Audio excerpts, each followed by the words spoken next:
Have you ever had that moment where you're just like, oh, I wish this product existed for my houseplants. It would just make my life so much easier. Stick around with me in this video and let's dive into that topic a bit more.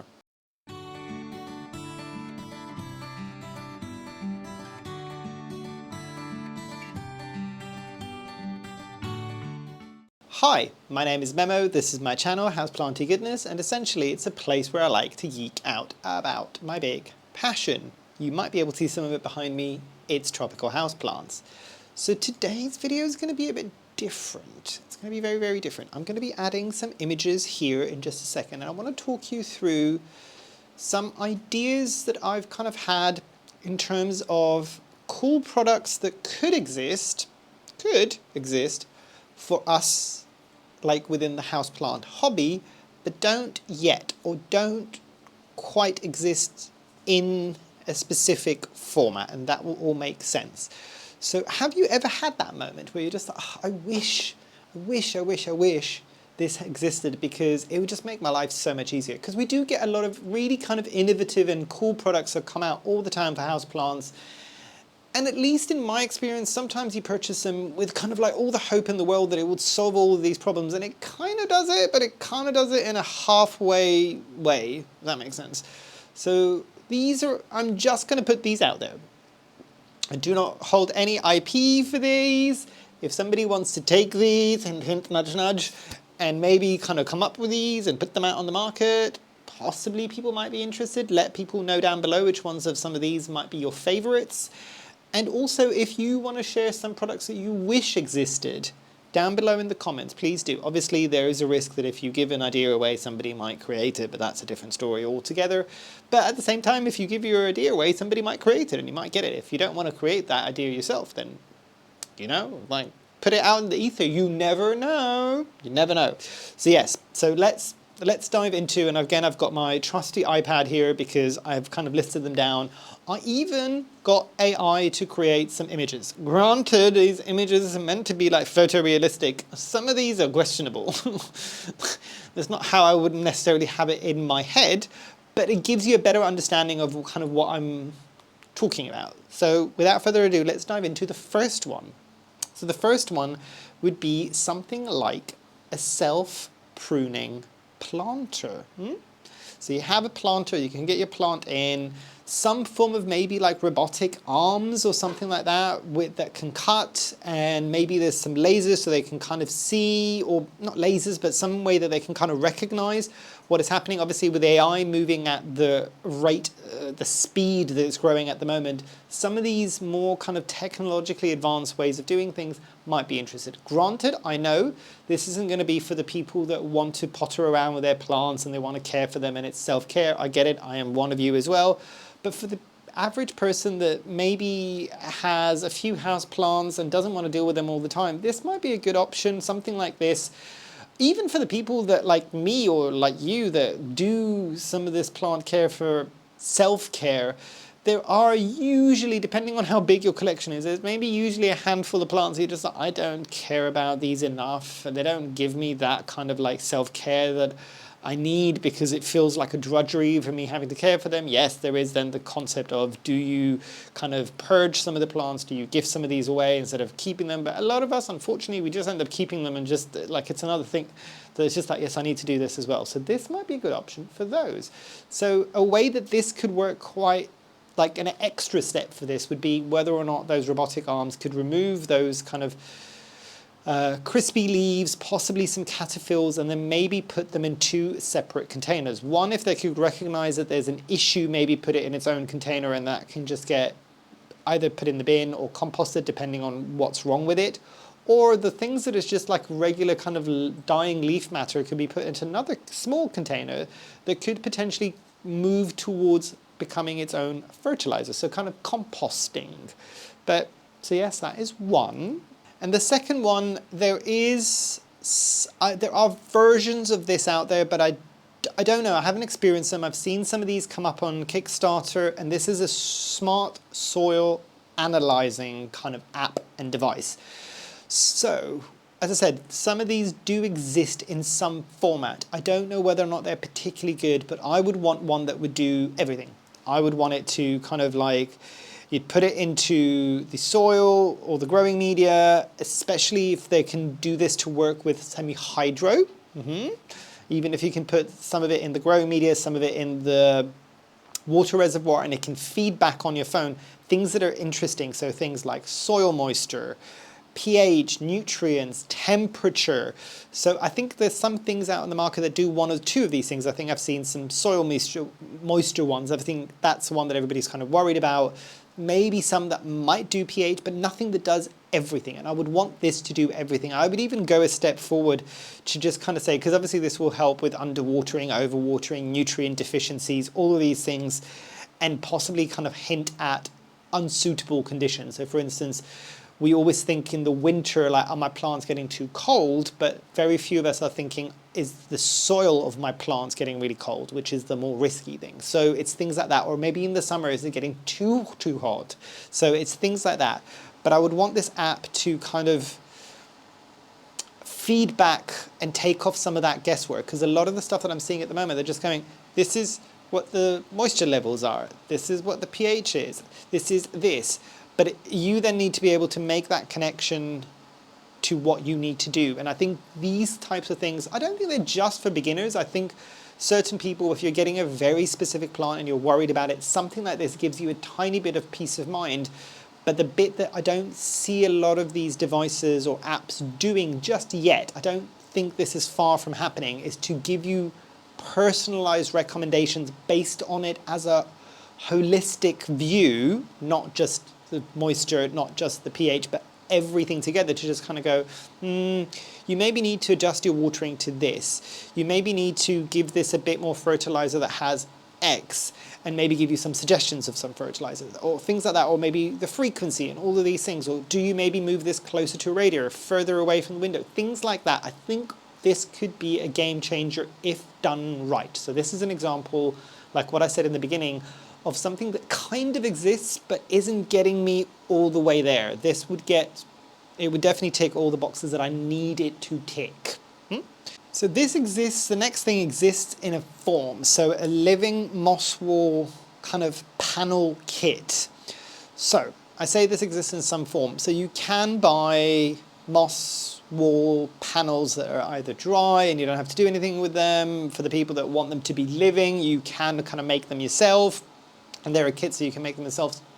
What I'm thinking is a kit that will do everything for you. So it will have the self-watering. It will be able to read ambient humidity, temperature, all these things, including what is happening within the moss, and adjust accordingly, and it can water it, and it can do all the things. So you can just, essentially it's a moss wall panel that you can put on a wall and just set it and forget it. Because a lot of the times, again, it's one of those things, there's probably not going to be that many people that are going to get excited about caring for moss.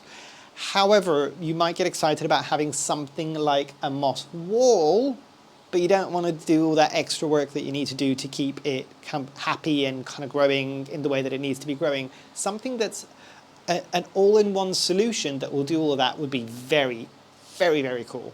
And this next one, I really like it. I don't know whether or not this is solving a problem or just making something that's quite simplistic a bit more convoluted, but I like the gadgety aspect of this. And I'll explain. So this is a portable pollination pod.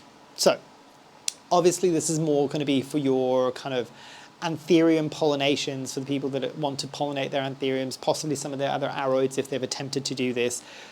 But obviously a lot of the times you need to take the pollen and you probably need to put it in a little baggie and you need to put it in the freezer, and then next time you've got another bloom and something that you might want to cross hybridize, you'll take that pollen, maybe a little brush and maybe like a little Q-tip and then brush it on it. This is something that kind of, think of it almost like a perfume bottle basically. So you've got the pollen, you put it in there, it aerosolizes it, if that makes sense. It kind of puts it into something that's sprayable rather than wipeable. That's what I mean. It probably isn't solving a problem, but I just think it would be so cool.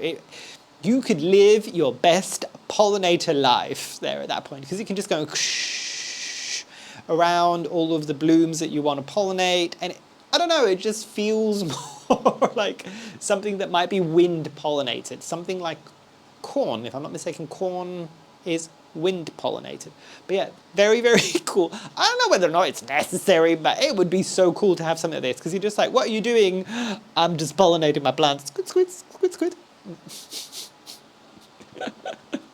It makes me happy, but it might not be necessary. But I think that would be cool though. Ooh, and the next one I think could be a game changer, and I'm surprised that nobody's done this before, because the individual components of something like this should exist.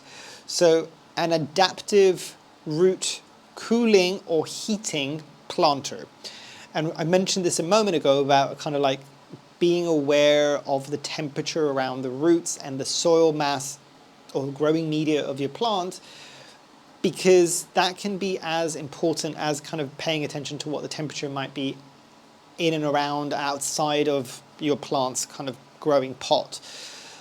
But this could be really cool. And this is what I'm saying, the cooling might be the more interesting one there. I don't know, maybe it's done through fans, but the heating element of it is just going to be an element of a heat mat, really, but just highly specialized, where you might have something like probes that go into the soil, and it can kind of read the soil temperature and adjust accordingly.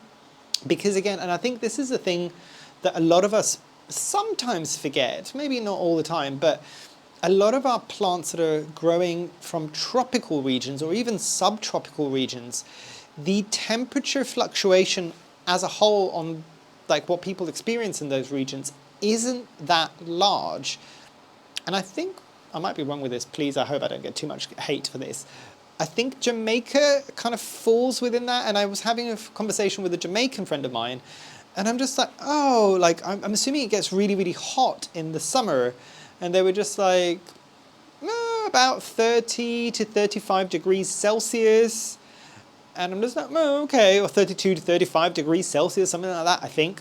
And I'm just like, so does the winter fluctuate too much? And they're just like, oh, between 30 and 32 degrees Celsius. And I'm just like, oh, wow, that there is very little like fluctuation that is happening there. I might be kind of exaggerating here, but I think that's how I remember the story.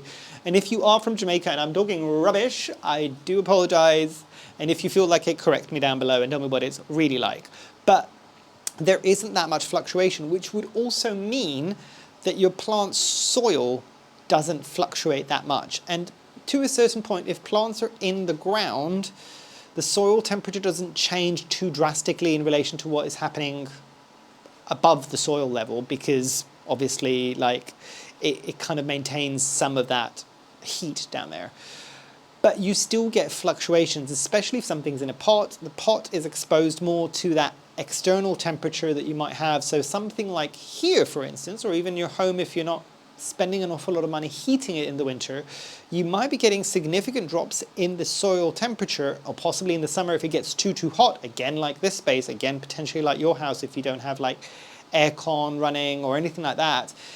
It might be fluctuating enough that these plants, where they're not used to any form of fluctuation happening within their soil level and their soil temperature, could be enough that it could be kind of holding them back a tiny bit. So something like this would be very, very cool. Is this going to be something that you're going to have in all of your plants? Probably not. Some of your more sensitive plants, some of the plants that we've talked about before, maybe shouldn't be houseplants, maybe they should still be in nature, but if you still want to grow them, this might give you a little bit of a leg up to just kind of go, okay, I'm trying as much as possible to get you to where you need to be. Again, this is not going to be for everybody. This is going to be for the people that want to do a deep dive and really want to care for a very specific plant in a very specific way. Even better, and actually a little bonus thing for that one, is it's even better if you can kind of get one that is solar powered.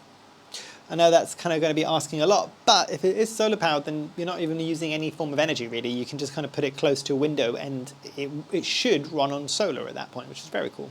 The next one is quite an interesting one as well, and I don't know whether or not the technology for something like this exists, or even if it's something that you could have in your living space. But blue sky thinking, because I have come from the corporate world in my previous life, but something like a pest-repelling pot liner. So think about it maybe like as a bit of an insert that you can put into a pot, which just repels all pests, or maybe some certain types of pests. How this would work, I don't know. As I said, this is kind of like thinking big and like there's no limit. So if something like this existed, I am pretty sure. And the reason why I'm saying liner, so think about it maybe like a bag that you could put over or inside a pot.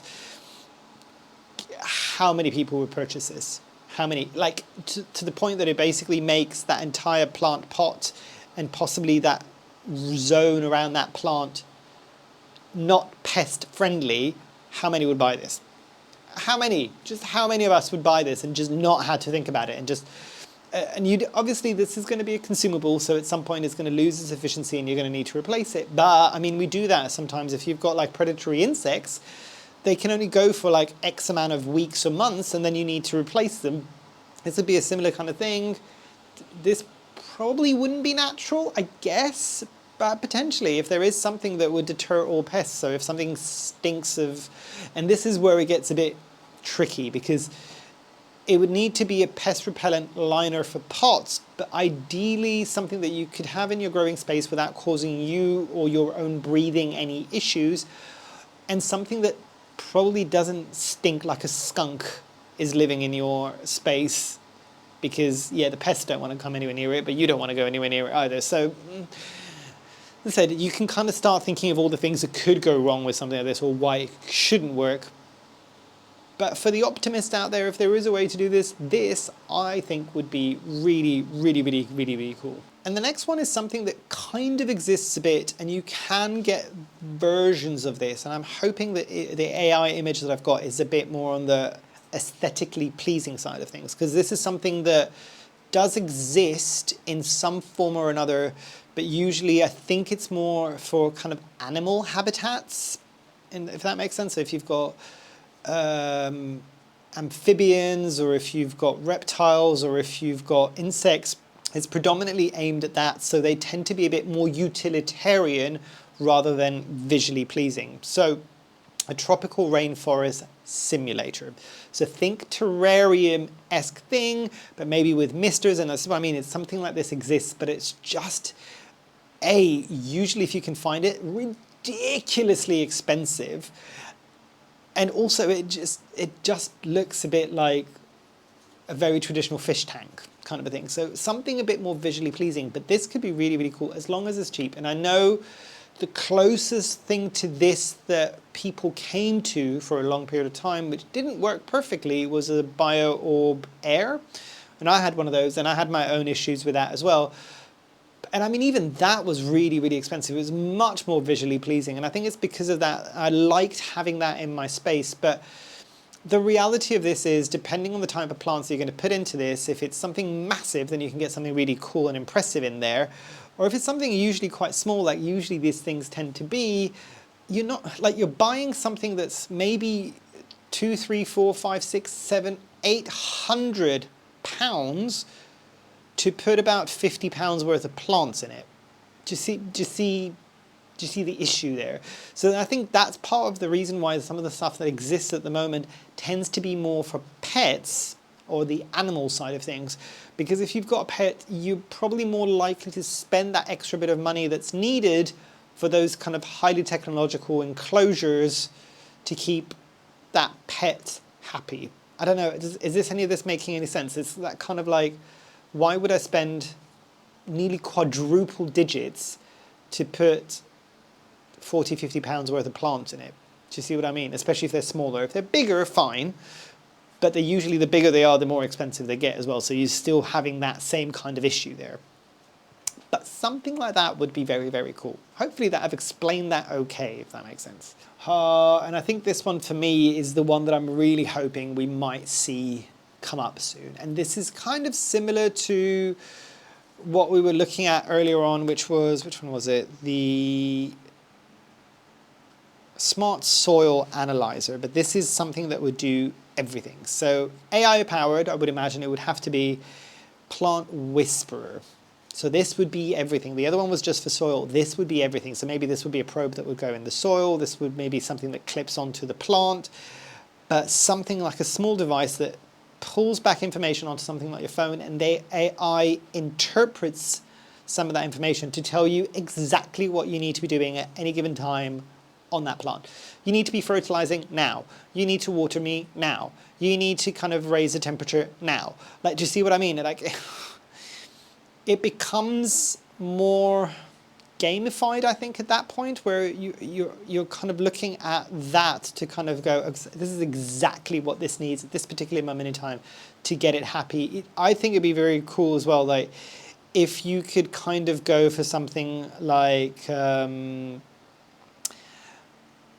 the AI could give your plant a voice, if that makes sense, and you can kind of then adjust it so the plant itself could kind of, I don't know, like send you a voice message on your phone, so rather than it just screaming at you via your phone, because that would be disconcerting for a lot of people. But you know, you can send voice notes to people. Like, I can send you a little voice note to just say, I don't know if you're busy right now, but would you mind giving me a splash of water? Or, I don't know if you're busy right now, but I don't know if you've noticed, I've got some pests that are happening at the moment. Any chance you can maybe deal with that? So it's an interesting concept. I don't know, it's that kind of idea of like plug and play plants. Again, might not be for everybody, but also that kind of like giving your plant a voice element, which I think some people might find quite interesting. It's, again, this is not going to be for all of your plants. Maybe this is just going to be for your special one plant or two plants, or this might be great for somebody that's just starting off, and it gives them a good indication, because the more the plant tells them what it needs through this AI kind of software and devices, the more they can just kind of go, oh, okay, this is probably why it's done it, basically. So, and that's why I'm saying AI with it as well, because if you're just starting off, you can kind of learn through that, because the plant might tell you, oh, I need this now, if you don't mind. You can then maybe ask it a question and just kind of go ask the AI a question and kind of say, but how come you need that now? I've only just watered you 2 or 3 days ago. And it can give you the reason why. And that's a good way to learn more about how to care for some of these plants. This one could be really cool. Again, I don't know if this is chemically possible, because we saw bioluminescent kind of plants, and I think it was cyclamens. Was it cyclamens? No, petunias. Petunias that came out that I think somewhere or another they managed to get some of the bioluminescence, I think from some marine algae potentially, I might be wrong, into the plant, so the plant itself is bioluminescence. So I'm wondering if there's a way that we can get bioluminescent fertilizers. So as you're fertilizing, maybe this is not going to be for all of your plants, again, if this is even possible, but it might not be for all of your plants. But if you want to have a plant that glows in the dark, which could be interesting, maybe not for everybody, again, this is something that I would love to see maybe. Bioluminescent fertilizer, so you can fertilize a plant, and at the same time you're introducing enough of what is needed to make that plant grow. As long, and again, there's caveats here, as long as it doesn't harm the plant, as long as these are not super strong chemicals that could cause you issues, all of these things obviously apply, but wouldn't that be so cool? So cool. And then again, the next one is something that you do see some people attempting to create their own ones, but I don't think you can get this as a pre-built system. So kind of a modular aquaponic terrarium situation. So think about it, and hopefully the image is kind of making sense, something with a bit of an aquarium and some plants, and it's enclosed in a bit of a terrarium. And I think the closest kind of one that you can do on your own is something called a paludarium. Does that make sense? Where there's water and you could have some fish or some amphibians, and then you can have some plants, and it's a terrarium, and it's all these things. But these are very cool, kind of closed, almost full ecosystems. But again, the issue that I would have here is something that's visually pleasing as well. So again, you can just kind of get it, just set it up once, plug and play, and let it go and do its own thing. Because this can then become something a bit more kind of like art in your space. And it's kind of like a glimpse into what nature would be doing outside, but maybe in your living room. And this might solve some of the problem that some people, and I know there's a lot of people that love their like IKEA, their greenhouse terrarium things, their glass cabinets, but I also know that there's a lot of people that dislike the look of that somewhere within their space. This might bridge the gap between those two different mindsets into something that ticks all the boxes of the people that would want something like an IKEA glass cabinet thing, but also maybe the people that are just like, I don't know, that looks a bit ugly, I'd need something a bit more visually pleasing there. It doesn't solve the problem that if you want to like baby your plants and you want to like care for them all the time, this is more of a plug and play situation, but it could be quite an interesting thing to see come on the market. And the last thing is an interesting one, and this could be a product. And I think a lot of products claim to do this, but again, I don't think that they do this fully. So a dust repellent spray that you can spray onto your plant leaves to basically keep off dust, basically. So visualize this. You get a new plant in your house. This would have to be a as it comes in kind of situation. You spray down this plant with this solution, you put it out, and at least for the next 6 months to a year, you don't have to worry about dust because there's a layer on top of those leaves that just repels that dust, so it would do its best in order to photosynthesize without having that kind of dust layer that a lot of our houseplants get, that kind of prevents some of that optimum photosynthesis from happening. Obviously, there's going to be caveats to this, so kind of things like velvety leaves, what would it do? The thing that this would need to do for me in order for me to think that it would be a perfect product, which I think is some of the problem of what exists now on the market, or at least products that claim to do this, is it would need to not block the stomata on the leaves, which are kind of, if I'm not mistaken, are responsible for the transpiration that happens. So the leaf can still continue doing all of its functions. It doesn't harm the plant, it doesn't harm the leaves, but it keeps the dust off. How much easier would that be? Because me and everybody else and their mother has always kind of said to people, remember to dust your leaves. We don't do it, we should do it, but please you do dust your leaves, and nobody ever dusts their leaves. Some people might do, and if you are one of those people, I bow down to you. Congratulations, you are so much better than the rest of us. But it's one of those things that always gets put aside because it can take up a lot of time, and it's a bit kind of, it's not something that everybody always wants to do. This could solve that problem, and I think this could be a really cool product if it existed on the market. But yeah, that was all the products that don't exist that I would love to see exist, and do let me know down below what you thought as well. And I think the reason why I thought I'd do this video so close to Christmas, and I don't think I'm going to do another like what's the best gifts that you could give over Christmas, because I've done 2 videos. I've done one there which is unusual gift ideas that I'll kind of link at the top, and I did another video which was when I was looking at some books on plants that people could be getting either themselves as a gift for the holiday seasons, or even like getting some of their friends and loved ones or family members to get them for this, which was a kind of a more of a book review. But yeah, I thought this might be a different take on it. It's not going to be something that we're going to get now, but in theory, if this is something that a lot of people like, and my videos never go viral, but imagine if this video went viral and it went out to everybody, and people that have got the money and the ingenuity to put some of these things together saw this and they'd be like, oh yes, we'll do this. Look at all of these people that are really interested in this 1 or 2 different products. Let's put an awful lot of time and effort into creating this. There's obviously a market for that. I'm not saying this is going to happen. My videos don't ever go viral. I think I'm a bit too niche in what I talk about.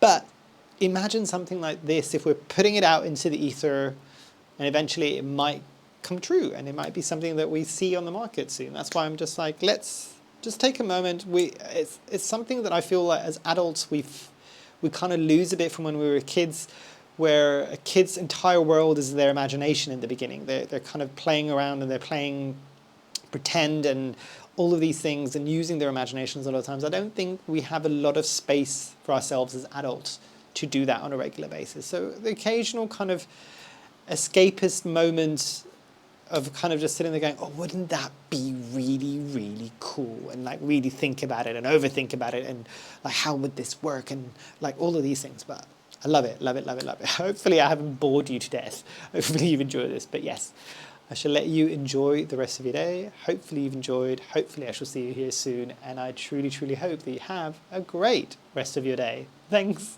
Bye.